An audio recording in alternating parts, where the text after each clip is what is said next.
अगर रहस्यों की बात की जाए तो भारत का नाम सबसे पहले आता है। हमारे देश में हर प्राचीन वस्तु में कोई ना कोई रहस्य छिपा ही होता है। ऐसा ही एक रहस्य हमें भारत की राजधानी दिल्ली में देखने को मिलता है। दरअसल यहाँ पर एक लौह स्तंभ है जो आज भी अपनी उच्च तकनीक से दुनिया के कई वैज्ञानिकों को चुनौती दे रहा है। दिल्ली के मेहरौली नामक स्थान पर एक ऐसा लोहे का स्तंभ है जिसका रहस्य आज तक वैज्ञानिक नहीं समझ सके हैं।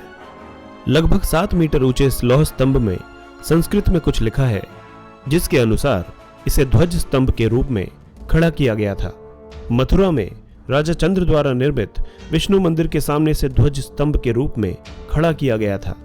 फिर इस पर गरुड़ स्थापित किया गया था, इसीलिए इसे गरुड़ स्तंभ भी कहा जाता है।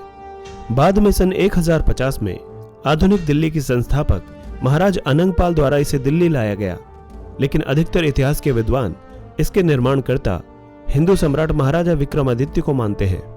चंद्र नाम भी महाराजा चंद्रगुप्त विक्रमादित्य की ओर ही संकेत करता है। लगभग 4.5 फीट के औसतन व्यास वाले इस लौह स्तंभ का निर्माण महाराजा विक्रमादित्य ने 2000 वर्ष से भी पहले, जब शक और कुषाण जाति के विदेशी आक्रांताओं को भारत भूमि से बाहर खदेड़ दिया था, तो उन पर हुई इस महान विजय की स्मृति के रूप में उन्होंने इस स्तंभ का निर्माण करवाया था। इसीलिए इसे विजय स्तंभ भी कहा जाता है। लगभग 98% शुद्ध इस्पात से बने हुए इस लौह स्तंभ को देखकर यह अंदाजा लगाया जा सकता है कि इसको बनाने वाले कितने कुशल धातु कर्मी होंगे। लेकिन लौह धातु से बने इस स्तंभ के प्रसिद्ध होने की वजह कुछ और है। हजारों सालों से यह लौह स्तंभ वर्षा और वायु का सामना कर रहा है, लेकिन आज तक इसमें जंग नहीं लगा।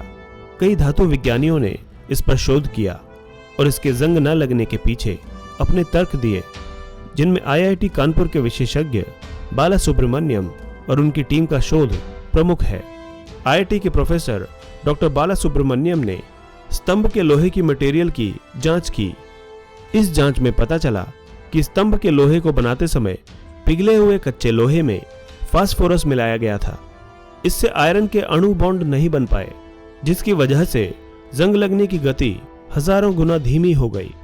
आश्चर्य की बात यह है कि हमारे पूर्वजों को फास्फोरस के जंगरोधी गुण के बारे में कैसे पता चला। फास्फोरस के जंगरोधी गुणों का पता तो आधुनिक काल में चला है। दुनिया भर में यह माना जाता है कि फास्फोरस की खोज सन 1669 में हेनिंग ब्रॉन्ड ने की थी, मगर यह स्तंभ तो 1600 वर्ष से भी अधिक पुराना है।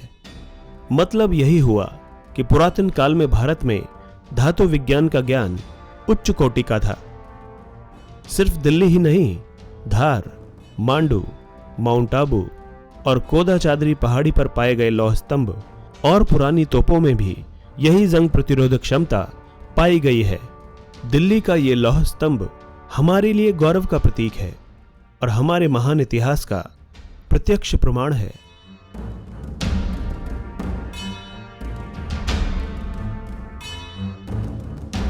दोस्तों, इसी तरह की